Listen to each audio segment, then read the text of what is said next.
ये कहानी है चित्ती सिंहपुरा की, जम्मू और कश्मीर के एक छोटे से सिख गांव की, जहां 20 मार्च 2000 की रात 35 मासूम जिंदगियां छीन ली गईं।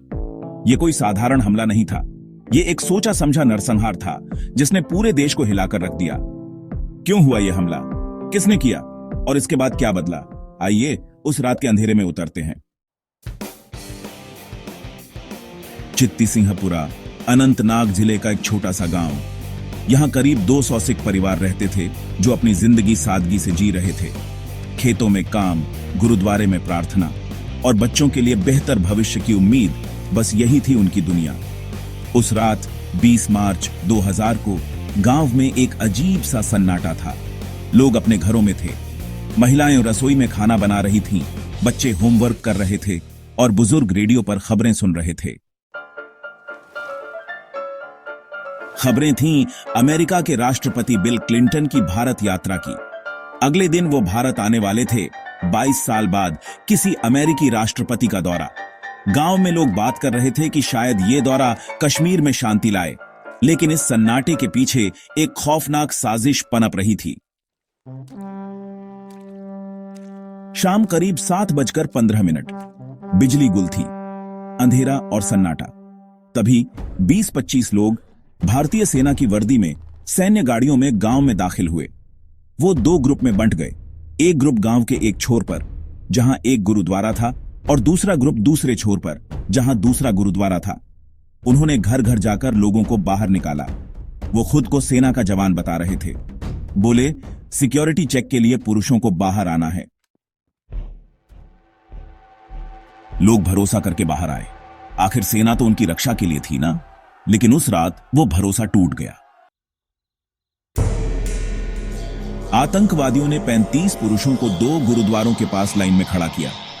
कुछ प्रत्यक्षदर्शियों के मुताबिक उन्होंने पीड़ितों से उनके नाम पूछे, शायद उनकी पहचान करने के लिए। फिर बिना चेतावनी गोलियां चलनी शुरू हो गईं। एक एक करके 35 लोग जमीन पर गिर पड़े।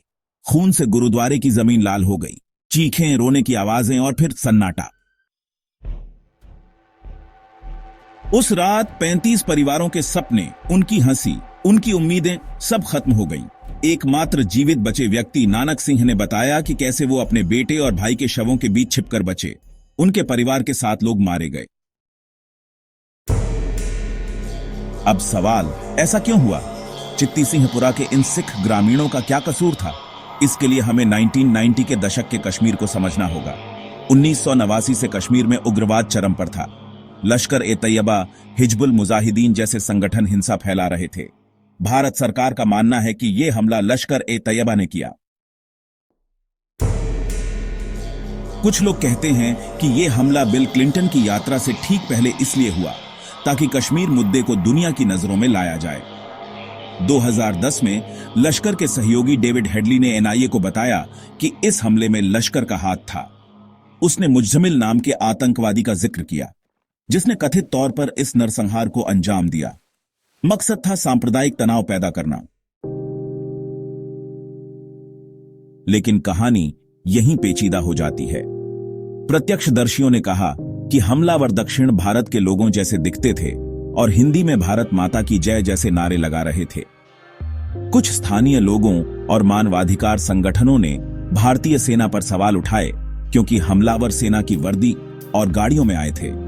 2017 में retired lieutenant general case Gill ने दावा किया कि इस हमले में सेना के कुछ जवान और आत्मसमर्पण कर चुके उग्रवादी शामिल थे। लेकिन ये दावे विवादास्पद हैं और कोई ठोस सबूत नहीं मिला। तो सच क्या है? लश्कर, कोई और संगठन या कोई गहरी साजिश?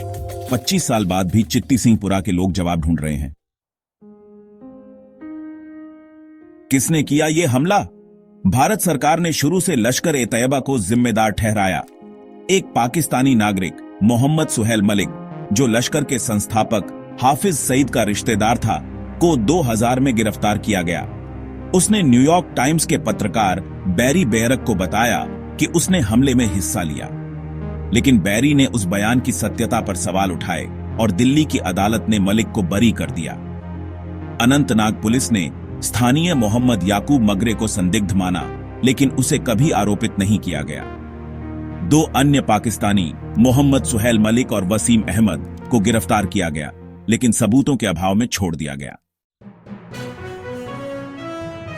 2010 में डेविड हेडली के बयान ने फिर लश्कर की ओर इशारा किया, लेकिन कुछ मानवाधिकार संगठनों ने कहा कि ये बयान दबाव में लिए गए हो सकते हैं। हमले के बाद क्या हुआ? चित्ती सिंहपुरा नरसंहार ने पूरे देश को हिलाकर रख दिया। कश्मीर के 60,000 सिखों में डर फैल गया। कई लोगों ने सोचा कि शायद उन्हें कश्मीर छोड़ना पड़ेगा, क्योंकि पहली बार सिखों को इस तरह निशाना बनाया गया था। लेकिन सिख समुदाय ने हिम्मत दिखाई। उन्होंने अपने गांव नहीं छोड़े और आज भी चित्ती सिंहपुरा में सिख परिवार रहते हैं। इस हमले ने कश्मीर मुद्दे को अंतर्राष्ट्रीय सुर्खियों में ला दिया। बिल क्लिंटन ने हमले की निंदा की, लेकिन भारत या पाकिस्तान को दोषी नहीं ठहराया।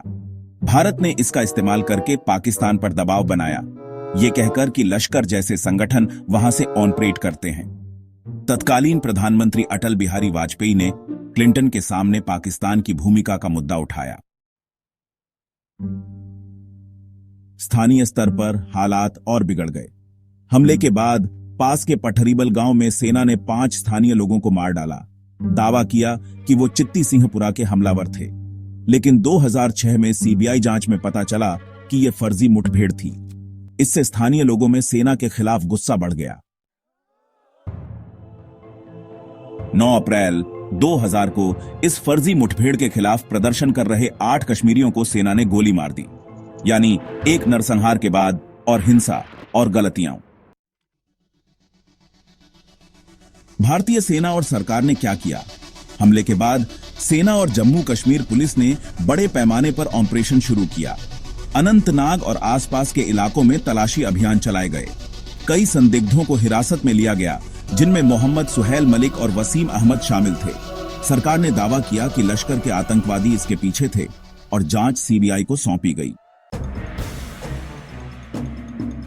लेकिन पठरीबल की फर्जी मुठभेड़ ने सेना की साख को नुकसान पहुंचाया।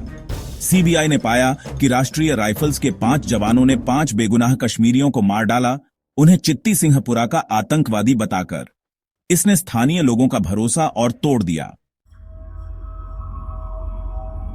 लंबे समय में इस हमले ने भारत की कश्मीर नीति को प्रभावित किया।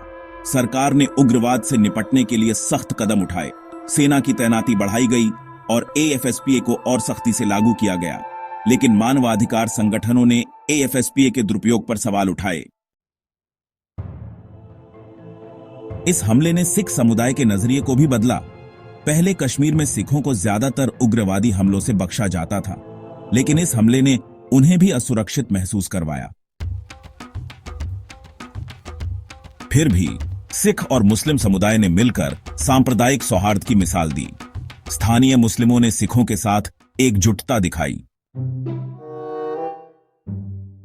राष्ट्रीय स्तर पर इसने भारत पाकिस्तान संबंधों को और तनावपूर्ण किया। भारत ने अंतर्राष्ट्रीय मंचों पर पाकिस्तान पर आतंकवाद को बढ़ावा देने का आरोप लगाया। 2000 के बाद भारत ने कश्मीर में अपनी सैन्य रणनीति को मजबूत किया, जिसके तहत उग्रवादियों के खिलाफ बड़े ऑपरेशन चलाए गए। लेकिन पठरीबल जैसी घटनाओं ने मानवाधिकार के सवाल उठाए। 2005 में भाई कन्हैया जी निष्काम सेवा सोसाइटी जैसे सिख संगठनों ने इस मामले की गहरी जांच की मांग की, लेकिन कोई ठोस नतीजा नहीं निकला।